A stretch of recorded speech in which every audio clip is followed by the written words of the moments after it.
Dendam yang mendalam menciptakan kegelapan yang tak berujung.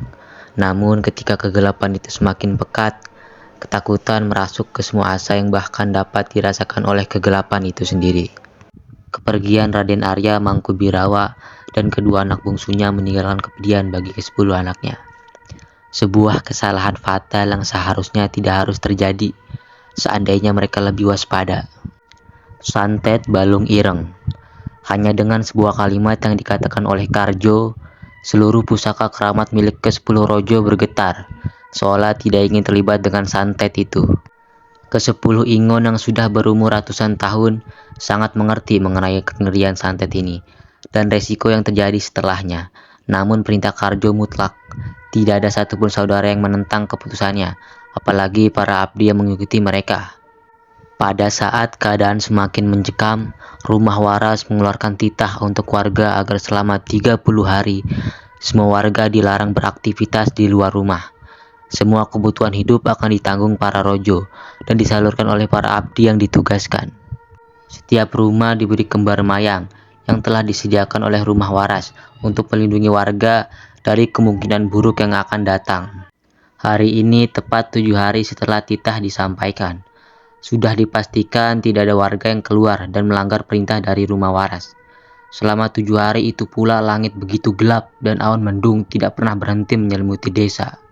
Para rojo sudah menyelesaikan persiapan masing-masing dan segera mengurung diri di rumah waras. Setelah ini sama sekali tidak ada yang diizinkan untuk keluar dari rumah waras apapun alasannya.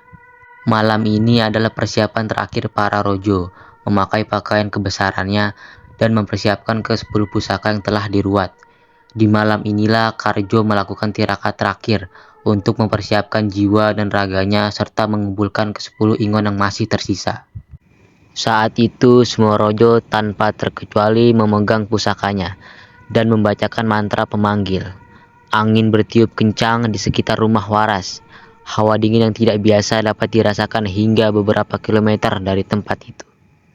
Tak lama setelahnya ke-10 Ingon kebanggaan Trah Mangkubirawa telah hadir di sisi pusaka masing-masing. Jenengan saya panggil ke sini tentu sudah tahu maksud saya, ucap Karjo kepada ke-10 Ingon yang berkumpul di sekitar ke-10 Rojo. Seluruh Ingon merespon dengan anggukan sopan ke arah Karjo. Malam ini saya ingin meminta restu untuk apa yang akan kita lakukan besok, lanjut Karjo yang segera direspon dengan majunya keempat Ingon yang paling tua dan paling kuat di antara ke-10 Ingon keluarga Mangkubirawa.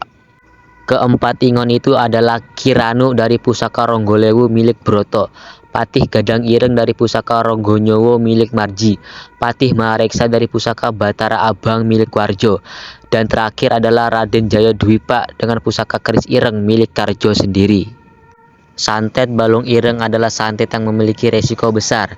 Semakin kuat Ingon yang menjadi medianya, diharapkan dapat memperkecil kemungkinan untuk gagal dan mengurangi resiko yang diakibatkan. Le, kamu yakin akan menunaikan santet Balung Ireng ini? Bayaran yang harus kamu tanggung sangat besar. Ingon dari pusaka Karjo, Raden Jaya merasa khawatir dan mencoba memperingati Karjo. Namun bukanlah menjawab, Karjo malah mengeluarkan sebuah lembaran yang dibuat dengan kulit hewan.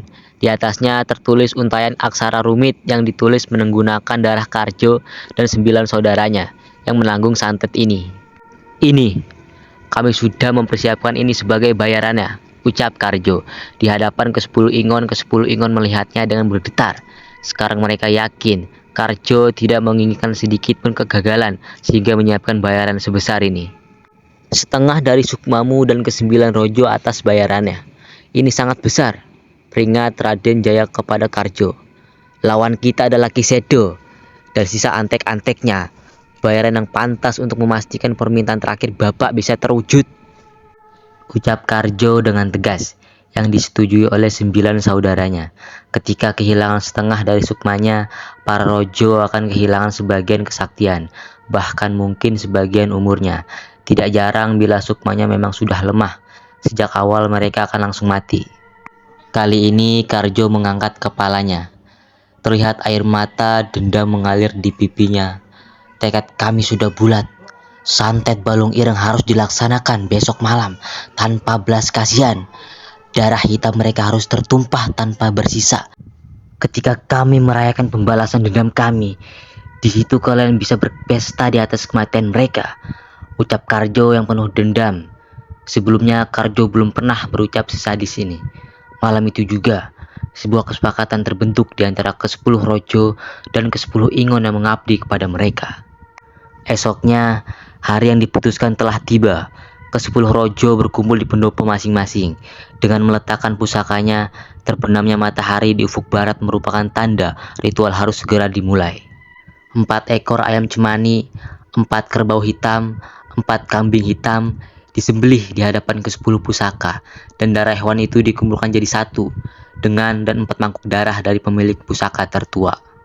Berbeda dari biasanya, pemanggilan Ingon keempat pusaka terkuat dipanggil dengan mengucapkan mantra kuno yang telah diwariskan lebih dari ratusan tahun. Dengan semua ritual itu, keempat Ingon hadir dengan wujud yang hampir tidak dikenali. Mereka menggunakan jubah hitam kelam dan segera meminum darah yang disajikan oleh ke-10 Rojo. Seketika kulit mereka menjadi gelap, segelap dendam yang akan mereka tuntaskan. Bersamaan dengan hujan yang turun dengan deras, keempat Ingon menghilang untuk menunaikan tugas terbesarnya. Di kawasan hutan milik Balanggawe, dari ke-100 orang abdi setia Kisedo, hanya tersisa 10 orang yang masih hidup. Trah Balanggawe masih tersisa hanya Kisedo sendiri dan istrinya Nyi Laras yang sedang hamil tua. Di hutan tersebut terdapat sebuah rumah tua yang dibangun dengan kayu pohon keramat dengan ornamen dinding dari tulang belulang hewan yang sudah dikorbankan. Tempat ini adalah tempat di mana keluarga Trah Balanggawe melakukan pemujaan terhadap demit-demit peliharaannya. Pak, firasatku tidak enak. Ke-10 anak Raden Arya pasti tidak akan tinggal diam, ucap Nyi Laras pada Kisedo yang juga terlihat gelisah. Maafkan aku, Laras. Semalam guruku Ki Rosid datang di mimpiku. Dia memberi petunjuk agar anak kita yang saat ini berada di perutmu harus dikeluarkan malam ini juga, apapun caranya, ucap Kisedo dengan wajah yang tidak tega. Terlihat Nyi Laras mencoba menahan rasa sedihnya. Ia tidak tahu apakah bayi yang belum genap 9 bulan ini dapat bertahan hidup apabila dikeluarkan malam ini. Namun firasat yang ia dapat jauh lebih mengerikan dibanding pertaruhan yang ditawarkan. Bagaimana keputusanmu, Laras? Waktu kita tidak banyak lagi, tanya Kisedo yang sadar akan bencana yang segera menghampirinya. Nyi Laras mengangguk sambil mengelus-elus perutnya yang berisi bayinya yang bernasib malang. Terlihat air mata menetes di pipinya, menyayangkan semua kejadian ini. Namun inilah bayaran atas perbuatan Trah Balanggawe, dan hanya ini satu-satunya cara untuk menyelamatkan garis keturunan mereka. Pak, aku melihat ketakutan di wajahmu. Belum pernah aku melihatmu seperti ini. Jika ini adalah keputusanmu, maka sudah seharusnya itu yang kita lakukan, jawabnya dengan pasrah. Mendengar jawaban Nyi Laras, Kisedo cukup lega. Ia mulai mempersiapkan segalanya. Mulai dari mengumpulkan seluruh demit alas untuk menjaga hutan ini, hingga membuat pagar goib di antara hutan dan rumah. Persalinan Nyi Laras dilakukan oleh Kisedo sendiri, dibantu dengan abdi tertua Trah Balanggawe, Mbok Narti. Mbok, setelah berhasil mengeluarkan anak ini, segeralah lari sejauh mungkin. Namun tinggalkan ari-arinya di tempat ini, jelas Kisedo pada abdinya itu. Mbok Narti mengerti. Segera mereka melakukan persalinan yang berjalan dengan lancar dan cukup cepat. Rumah di tengah hutan itu dihiasi suara tangisan bayi laki-laki yang cukup keras. Dengan segera Mbok Narti menyerahkan ari-ari anak itu kepada Kisedo. Belum sempat memulihkan kondisi istrinya, suara ledakan besar terdengar di ujung hutan. Pak, itu suara apa? Ucap Nyi Laras yang masih lemah. Mereka sudah datang. Kamu tenang saja, aku sudah memasang pagar untuk menghalangi mereka, ucap Kisedo menenangkan istrinya yang terbaring lemah. Di pelukan Mbok Narti, anak yang baru lahir itu terus menangis. Kisedo mendekati dan membisikkan sesuatu ke telinga bayi itu. Le, ilingo, kowe harus iso mateni uwong-uwong sing jahat karo keluargamu yo le, bisik Kisedo dengan tegar. Segera ia mengalihkan pandangannya ke Mbok Narti dan memerintahkannya untuk meninggalkan tempat ini. Setelah memastikan anaknya telah pergi, Kisedo pun keluar untuk memeriksa apa yang sudah terjadi dan melihat sisa-sisa pengikutnya. Saat melihat semua pengikutnya masih berjaga dan berkegiatan seperti biasa, ia terlihat cukup tenang. Namun ia mulai curiga ketika melihat ribuan demit yang ia tugaskan untuk menjaga hutan ini tidak terlihat satupun di hadapannya. Sebelum sempat mencari keberadaan demit-demit itu, terjadi keanehan pada sisa-sisa pengikutnya itu. Kisedo, apa ini? Salah satu pengikut Kisedo menghampirinya dengan wajah yang kesakitan dengan seluruh tubuhnya mulai membiru. Kisedo mencoba mendekat, namun ketika ia melihat apa yang terjadi pada pengikutnya, ia mengurungkan niatnya. Satu persatu bagian tubuh yang membiru terputus dari tubuhnya. Jari tangan, jari kaki, lengan, dan setiap persendiannya mulai terputus secara berurutan. Anehnya, tidak ada setetes pun darah yang menetes dari sisa bagian tubuh yang terpisah. Yang mengerikan lagi, dari sela-sela kulit mereka terlihat tulang mereka mulai menghitam. Trah Mangkubirawa, sungguh biadab kalian, teriak Kisedo yang gentar melihat kejadian ini. Tubuhnya lemas hingga terduduk di tanah. Ia tidak pernah menyangka anak-anak yang tersisa dari Trah Mangkubirawa mau dan mampu merapalkan ilmu santet yang sehitam ini. Sekarang ia tidak heran. Wajar saja seluruh demit peliharaannya sampai takut untuk menghadapi serangan ini. Laras, Laras. Kisedo teringat dengan Laras yang masih terbaring di rumah. Ia segera berdiri dan berlari menerobos pintu untuk memastikan kondisi istrinya itu. Namun semua sudah terlambat. Seluruh tubuh Nyi Laras sudah membiru. Kaki dan tangannya sudah tidak lagi menyatu dengan tubuhnya. Pak, tolong pak, sakit pak, rintih Nyi Laras yang menahan rasa sakit dari santet yang diterimanya. Laras, bertahan Laras. Aku akan mencari cara untuk menghentikan santet ini, ucap Kisedo. Sebuah ilmu dirapalkan oleh Kisedo. Beberapa jenis kembang yang selalu tersedia di rumah itu ditaburkan di tubuh Nyi Laras. Tolong, ucapan Nyi Laras menggema di telinga Kisedo. Dengan kondisi ini hampir tidak ada lagi yang bisa ia lakukan terhadap istrinya itu. Di tengah keputusasaannya, suara menggelegar terdengar hadir di halaman rumah itu. Kisedo menghapus air matanya, mengambil pusaka keris Putu Barong miliknya, dan bersiap keluar menghadapi makhluk yang datang di wilayahnya itu. Keempat ingon terkuat milik keluarga Karjo sudah bersiap di depan untuk membalaskan perbuatan Kisedo terhadap Raden Arya dan kedua anaknya. Dengan segera Kisedo menghunuskan kerisnya ke langit dan merapalkan mantra kuno memanggil ingon tertua dan tersakti yang dimiliki oleh Trah Balanggawe untuk menandingi keempat makhluk di hadapannya. Suara guntur menggelegar, angin bertiup dengan kencang, namun tak terlihat satupun sosok makhluk yang memenuhi panggilannya.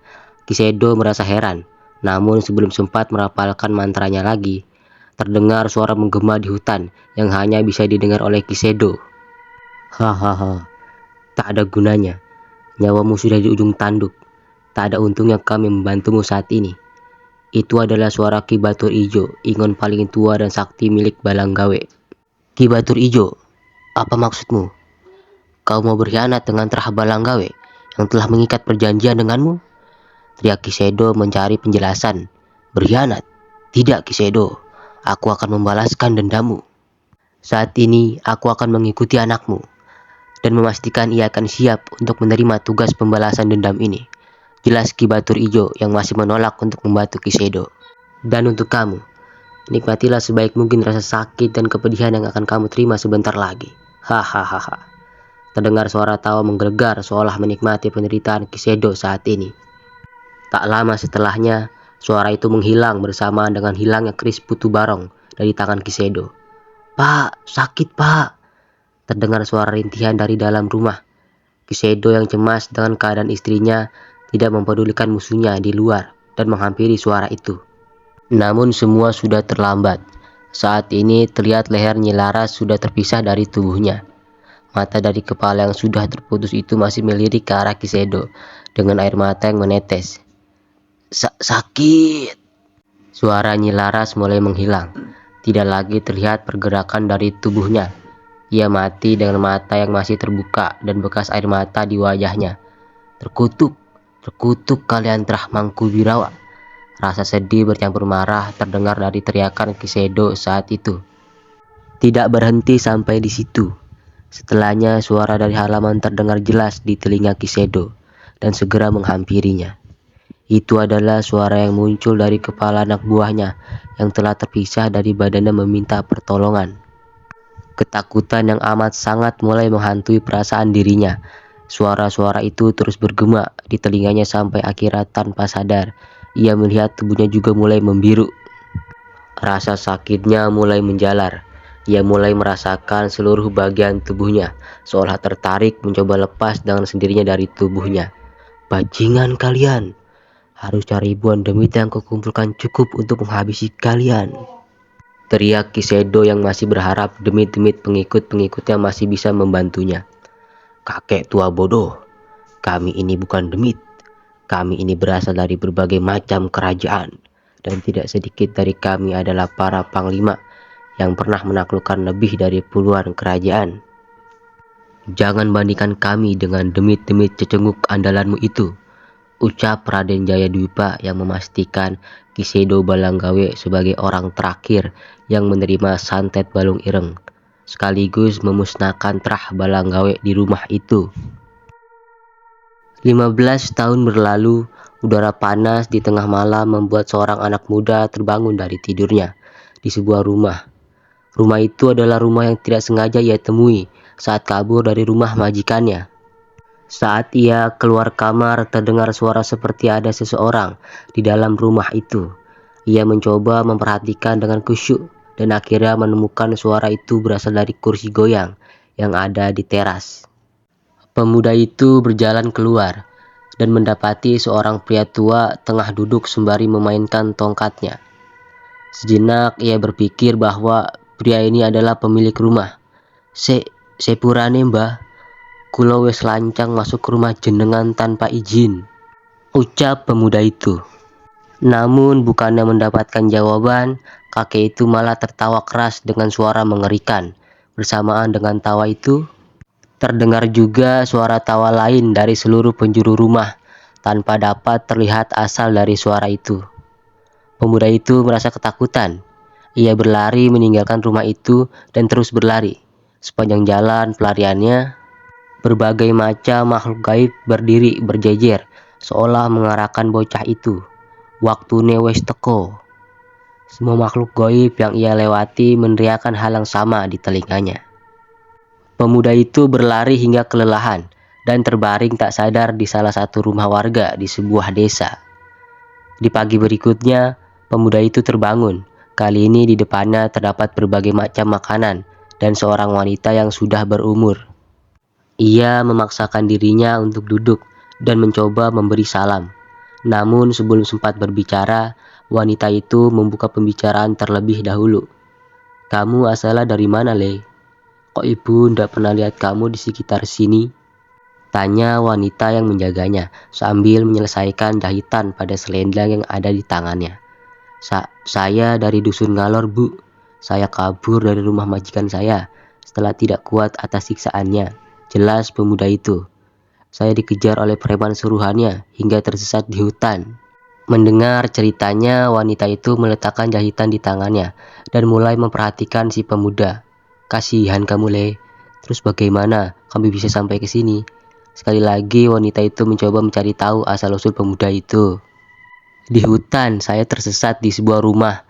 Saat terbangun sudah ada banyak demit di sana dan mulai mengejar saya hingga akhirnya terhenti di sini dan kehilangan kesadaran. Wanita itu berpikir sejenak. Dia mengingat pelindung gaib yang dia pasang di rumahnya. Mungkin itu yang membuat pemuda ini selamat dari kejaran demit-demit itu. Mohon maaf apabila saya sudah lancang masuk ke rumah ini. Saya izin pamit, Bu, ucap pemuda itu yang terlihat merasa tahu diri. Sebelum sempat meninggalkan tempatnya, wanita itu menahannya. Sudah, gak usah minta maaf. Kamu di sini dulu aja. Tempat sini aman buatmu.